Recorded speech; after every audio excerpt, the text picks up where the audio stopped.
Bueno, buenas noches a todos. Por acá son pasadas las 11 de la noche, 11:11. Y dejé de procrastinar grabar este video y empezar a leer este libro porque hace días que quiero empezar a hacerlo y por una cosa y por otra no lo hago. Antes de arrancar les quiero contar que estoy resfriada, así que estoy tomando té y tengo un rollo de papel higiénico porque si me atacan los mocos voy a tener que frenar a limpiarlos. Tengo acá para empezar a leer el libro que les conté que quiero arrancar. La diferencia de este libro al anterior que les leí, que fue El Poder de la Hora, que ya lo pueden encontrar en el canal todo completo. Hay una playlist, si quieren se la ponen en la playlist y va solo capítulo por capítulo, y si no, lee el capítulo que quieran. Es que yo ese libro ya lo había leído antes de grabarlo, o lo leí porque tardé mucho en grabarlo, tuve como un break muy largo entre que lo empecé y lo terminé, y en el medio yo ya lo había leído. Este no lo leí, lo arranqué una vez, pero creo que no llegué ni al capítulo 2. Así que va a estar bueno porque lo voy a ir leyendo junto con ustedes.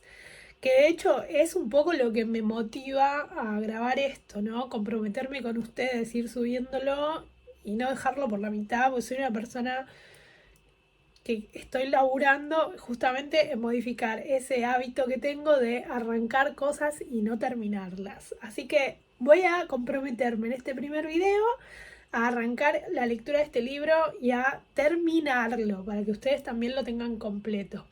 Bueno, el libro se llama Hábitos Atómicos. No sé si voy a tener tanta capacidad de edición como para poner acá el libro. Si puedo lo hago, si no, no. Y es de un autor que se llama James Clear. Así que arrancamos sin más preámbulos. Les cuento la introducción. Él cuenta un poco su historia. Primero da la definición de atómico y de hábito. Atómico: una cantidad extremadamente pequeña de una cosa, la unidad más pequeña e irreductible que forma parte de un sistema mayor, la fuente de una inmensa energía o poder. Eso significa atómico. Y hábito es una rutina o práctica que se realiza de manera regular, una respuesta automática a una situación específica. Interesante. Bueno, muy bien, vamos a leer la introducción, que es donde él cuenta su historia, y dependiendo de cuánto me lleve, arrancamos el capítulo 1 o lo dejamos para otro video. Bueno, introducción, mi historia. Antes de arrancar les digo, si quieren ir leyendo a medida que yo les leo, pueden activar los subtítulos en YouTube y ir viendo abajo lo que voy leyendo. El último día de mi primer año de bachillerato, un bate de béisbol me golpeó en pleno rostro. Es un poco fuerte al principio. Uno de mis compañeros intentó hacer un movimiento largo para pegarle a la pelota, pero el bate se le resbaló y voló hacia mí antes de golpearme directamente entre los ojos. No conservo el recuerdo del momento justo del impacto. El bate me aplastó la cara de tal manera que la nariz se me convirtió en una especie de letra U distorsionada. El golpe literalmente provocó que el tejido blando de mi cerebro se incrustara en la pared posterior del cráneo. De inmediato mi cerebro comenzó a inflamarse como una ola expansiva que recorrió el interior de mi cabeza. Una fracción de segundo bastó para que yo terminara con la nariz rota, unas fracturas múltiples en el cráneo y con las cuencas de los ojos hechas añicos. Cuando abrí los ojos pude ver a la gente a mi alrededor mirándome fijamente y corriendo a ayudarme. Dirigí la mirada hacia abajo y me di cuenta que las manchas rojas en mi ropa. Uno de mis compañeros se quitó la playera y me la pasó. La usé para bloquear el chorro de sangre que se me escurría de la nariz fracturada. Conmocionado y confuso, no era capaz de darme cuenta de la seriedad de mi accidente. El maestro me rodeó los hombros con el brazo y comenzamos a caminar lentamente por el largo camino que conducía a la enfermería escolar. Cruzamos el campo de béisbol, bajamos la colina y volvimos a entrar en la escuela. Había varias manos tocando mis costados y sosteniéndome. Nadie parecía darse cuenta de que cada minuto era importante. Cuando llegamos a la enfermería, la enfermera me hizo una serie de preguntas. ¿En qué año estamos? 1998, respondí. Y en realidad se trataba del año 2002. ¿Quién es el presidente de los Estados Unidos? Bill Clinton, le dije. La respuesta correcta era George Bush. ¿Cómo se llama tu mamá? Dudé. Pasaron 10 segundos. Patty, dije tranquilamente, sin darme cuenta de que me había tomado 10 segundos para recordar el nombre de mi madre. Esa es la última pregunta que recuerdo. Mi cuerpo era incapaz de soportar la rápida inflamación de mi cerebro y perdí la conciencia antes de que la ambulancia llegara. Minutos después, la ambulancia me sacaba de la escuela en dirección al hospital local. Poco después de llegar al hospital, mi cuerpo comenzó a colapsar. Estaba luchando por realizar las funciones más básicas como tragar y respirar. Sufrí la primera convulsión de ese día. Después dejé de respirar por completo. Mientras los doctores se apuraban a suministrarme oxígeno, tomaron la decisión de llevarme a otro hospital que contara con el equipo necesario para controlar una situación tan delicada. De inmediato solicitaron un helicóptero que me trasladara a un hospital mejor equipado en Cincinnati. Una camilla me llevó rodando desde la sala de emergencias hasta el helipuerto que estaba cruzando la calle. La camilla se sacudía conforme avanzaba en el accidentado pavimento de la calle mientras una enfermera bombeaba oxígeno de forma manual hasta mis pulmones. Mi madre, que había llegado al hospital un poco antes, se subió al helicóptero conmigo y durante todo el trayecto me sostuvo la mano, aunque yo seguía inconsciente y era incapaz de respirar por mí mismo. Mientras mi madre viajaba conmigo en el helicóptero, mi padre fue a casa a ver cómo estaban mi hermana y mi hermano y a comunicarle las malas noticias. Tuvo que esforzarse para contener las lágrimas cuando le explicó a mi hermana que no podía asistir a su graduación de bachillerato que sería esa misma noche. Después de encargar a mis hermanos con amigos y familiares, manejó hasta Cincinnati para encontrarse con mi madre en el hospital. Cuando mi mamá y yo aterrizamos en el techo del hospital, un equipo de casi 20 doctores y enfermeros ya nos esperaba en el helipuerto para llevarme a la unidad de traumatología. Para entonces la inflamación de mi cerebro era tan severa que estaba sufriendo repetidas convulsiones postraumáticas. Cuanto antes debían operarme los huesos rotos de la cabeza, pero no estaba en condiciones de soportar una cirugía. Después de otra convulsión más, la tercera del día, me indujeron un estado de coma y me colocaron un respirador artificial. El hospital donde estábamos no le resultaba extraño a mis padres. 10 años antes habían entrado al mismo edificio después de que de que mi hermana fuera diagnosticada con leucemia a los 3 años. Por ese entonces yo tenía 5 años y mi hermano tan solo 6 meses. Después de 2 años y medio de tratamientos de quimioterapia, punciones espinales y biopsias de médula espinal, mi hermana menor por fin salió del hospital contenta, sana y sin cáncer. Ahora, después de 10 años de vida normal, mis padres se encontraban de nuevo en el mismo lugar, pero con otro de sus hijos. Cuando entré en coma, el hospital envió a un sacerdote y a una trabajadora social para confortar a mis padres. Se trataba del mismo sacerdote que había conocido una década antes, el día en el que se enteraron que mi hermana tenía cáncer. Conforme se fue haciendo de noche, una serie de aparatos se encargaron de mantenerme con vida. Mis padres pasaron la noche en una colchoneta del hospital con gran inquietud. Por momentos caían rendidos de cansancio para enseguida despertar llenos de preocupación. Tiempo después mi madre me contó que esa había sido una de las peores noches de su vida. Mi recuperación. Afortunadamente a la mañana siguiente mi respiración se había normalizado a tal punto que los doctores se sintieron confiados de sacarme del coma inducido. Cuando por fin recuperé la conciencia, descubrí que había perdido el sentido del olfato. Para hacer una prueba, una enfermera me pidió que me sonara la nariz y que a continuación olfateara un jugo de manzana. Mi sentido del olfato regresó, pero el hecho de sonarme provocó que el aire pasara a través de las fracturas que tenía en la cuenca del ojo, lo cual lo empujó el globo ocular izquierdo hacia afuera. Ay, me da mucha impresión, chicos, perdón. El globo quedó salido de la cuenca, sostenido apenas por el párpado y el nervio óptico que lo unían a mi cerebro. No, es un montón. El oftalmólogo afirmó que mi ojo gradualmente volvería a su sitio conforme el aire saliera de la cuenca, pero le era imposible determinar cuánto tiempo le tomaría recuperar su posición normal. Me habían programado para una cirugía una semana después para darme un poco más de tiempo para recuperarme. Todavía tenía el aspecto de alguien que hubiera estado en el lado equivocado de un cuadrilátero de boxeo, pero de cualquier manera me dieron autorización para salir del hospital. ¡Un loco! Regresé a casa con la nariz rota, media docena de fracturas faciales y el ojo izquierdo desprendido de su órbita. Es un montón, chicos. Los meses siguientes fueron muy duros, y sí, tenía la impresión de que todo en mi vida había sido puesto en pausa. Tuve visión doble por semanas y literalmente no podía ver en una sola dirección. A mi ojo le tomó más de un mes regresar a su posición original. Entre las convulsiones y los problemas con la vista pasaron 8 meses antes de que pudiera volver a conducir un coche. En las sesiones de terapia física tuve que practicar patrones motores básicos como caminar en línea recta. Estaba determinado a no permitir que mis heridas me doblegaran, pero debo admitir que en más de una ocasión me sentí deprimido y abrumado. Cuando regresé al campo de béisbol justo un año después, fue muy doloroso darme cuenta de lo mucho que me faltaba por conseguir. El béisbol siempre había formado parte de mi vida. Mi padre había jugado para las ligas menores de los Cardenales de San Luis y yo soñaba con jugar también en las ligas profesionales. Después de haber pasado meses en rehabilitación, lo que más deseaba era volver a jugar al béisbol.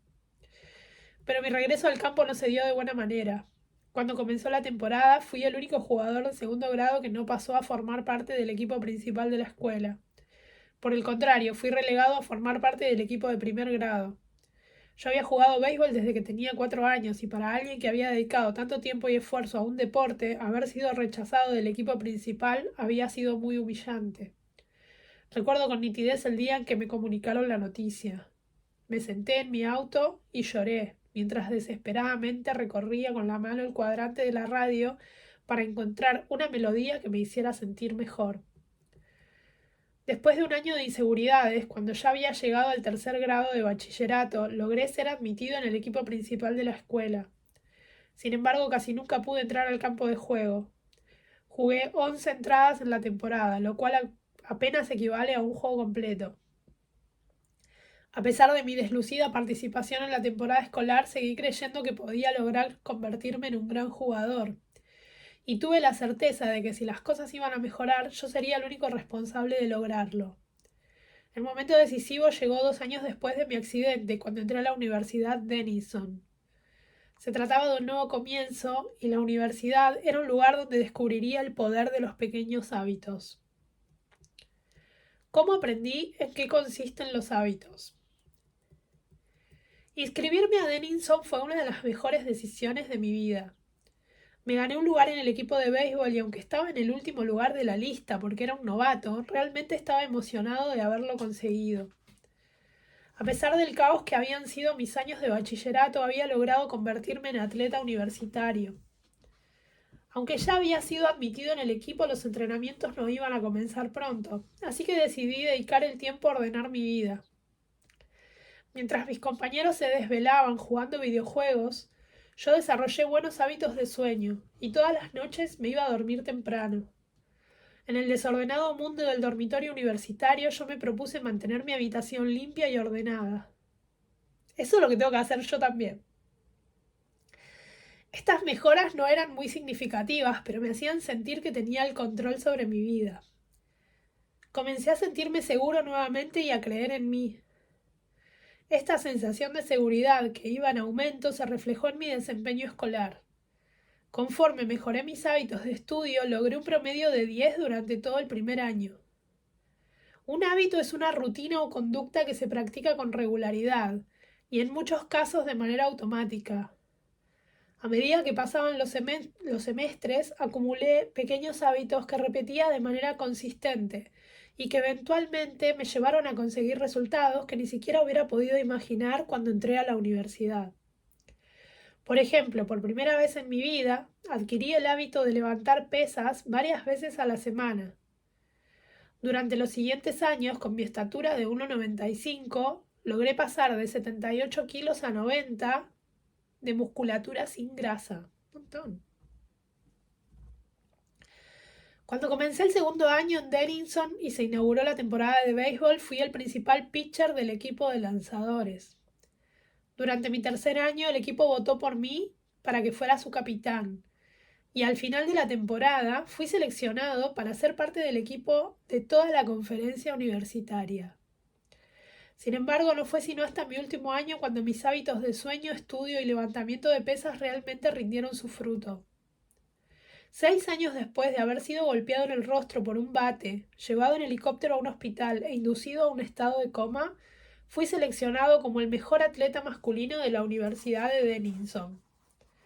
También fui nominado como parte del equipo académico All-America del canal de televisión ESPN, un honor que está reservado únicamente a 33 jugadores de todo el país. Para el momento en que me gradué, había obtenido 8 récords universitarios en diferentes categorías y gané el más importante galardón académico de la universidad, la medalla del presidente. Espero que me disculpen si toda esta historia suena un poco arrogante. Para ser sincero, no hay nada de legendario en mi carrera como atleta y realmente nunca jugué de manera profesional. Sin embargo, si vuelvo la mirada hacia aquellos años, me doy cuenta de que logré algo que raramente se consigue. Desarrollé mi potencial. Y estoy convencido de que los conceptos que conforman este libro también pueden ayudarte a desarrollar tu propio potencial.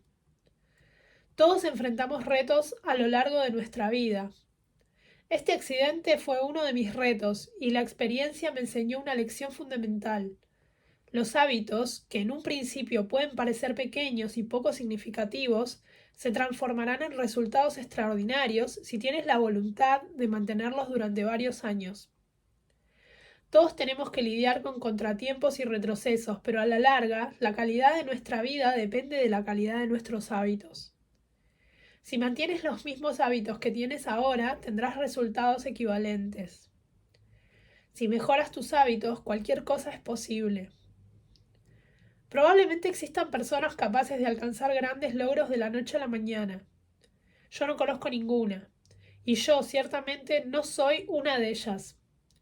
No existió un único momento clave en mi camino desde el coma inducido hasta el equipo del canal ESPN.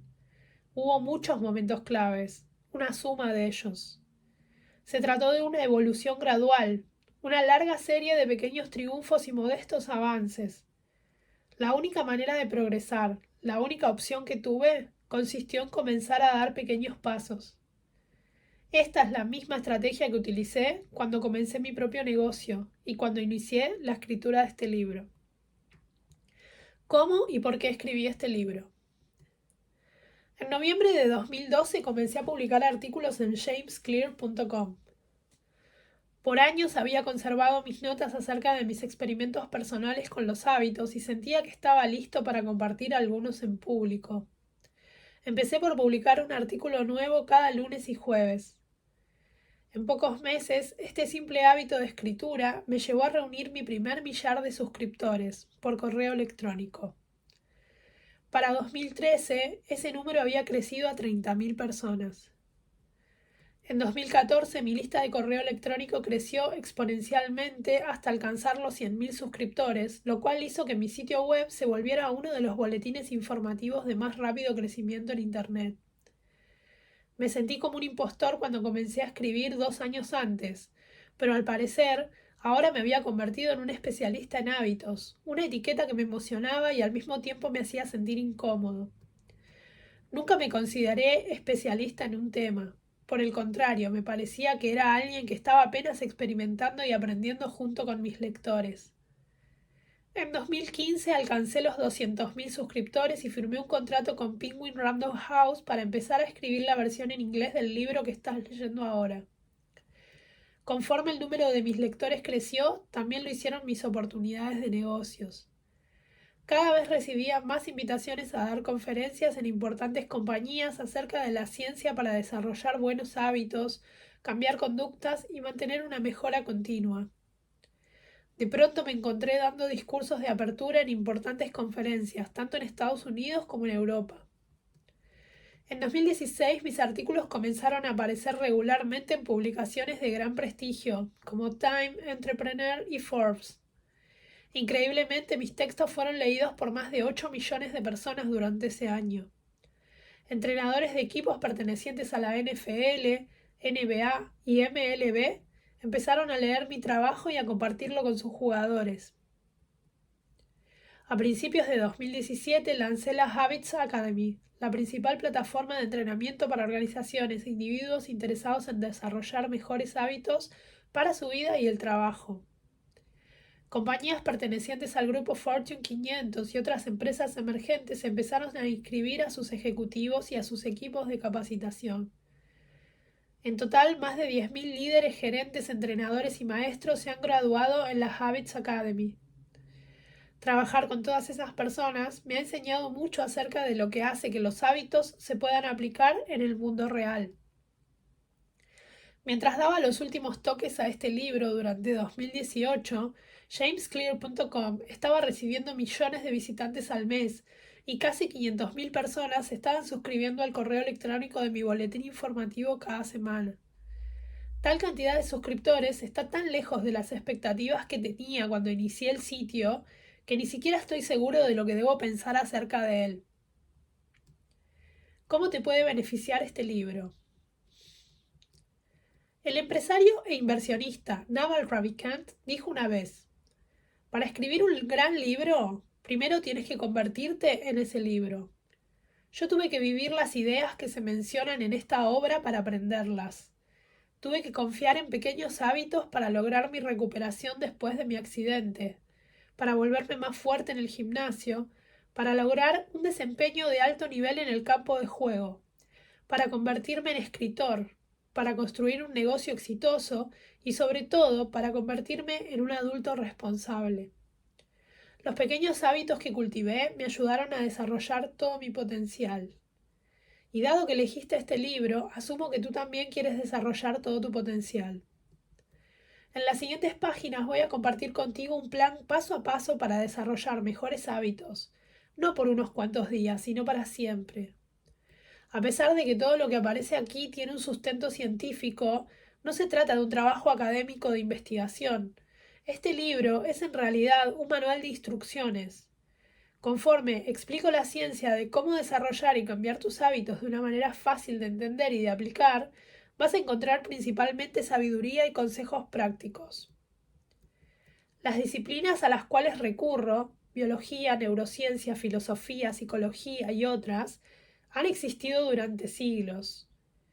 Lo que yo ofrezco es una síntesis de las mejores ideas que personajes brillantes descubrieron hace tiempo, juntos con los más recientes y convincentes descubrimientos de la ciencia moderna. Mi contribución consiste, espero, en encontrar las ideas que son más significativas y en interrelacionarlas de tal manera que sean altamente funcionales.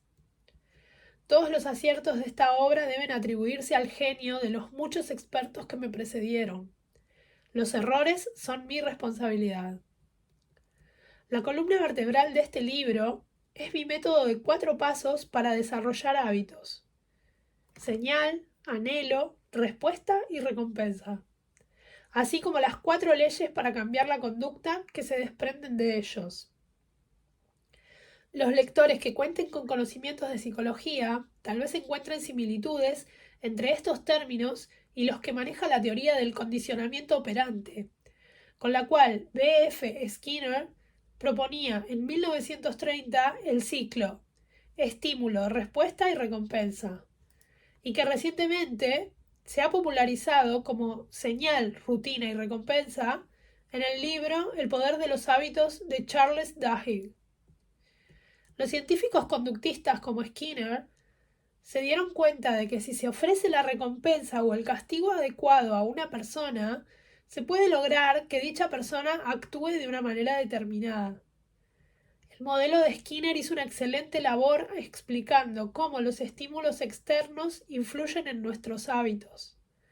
Sin embargo, no ofrece ninguna explicación con respecto a la manera en la que nuestros pensamientos, sentimientos y creencias influyen en nuestro comportamiento. Nuestros estados internos, al igual que nuestras emociones y nuestro humor, son también muy importantes. En las últimas décadas los científicos han comenzado a determinar la conexión entre nuestros pensamientos, sentimientos y comportamiento. Estas investigaciones recientes también se incluyen en estas páginas. En suma, el marco de referencia que ofrezco es un modelo integrado por las teorías cognitiva y conductista. Me parece que el mío es uno de los primeros modelos de conducta humana que de manera acuciosa da cuenta de la influencia tanto de los estímulos externos como de las emociones internas en nuestros hábitos.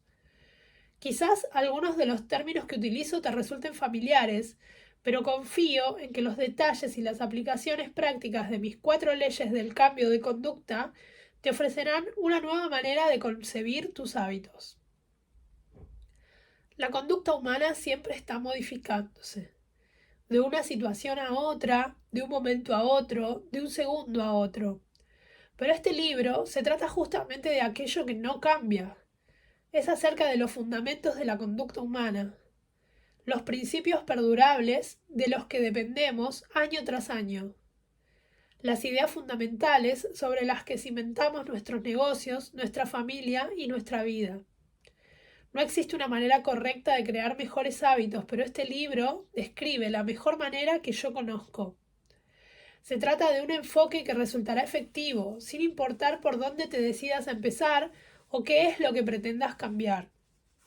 Las estrategias que incluí en este libro serán relevantes para cualquiera que esté buscando un sistema por pasos para mejorar sus metas, relacionadas con la salud, el dinero, la productividad, las relaciones sociales o todas a la vez.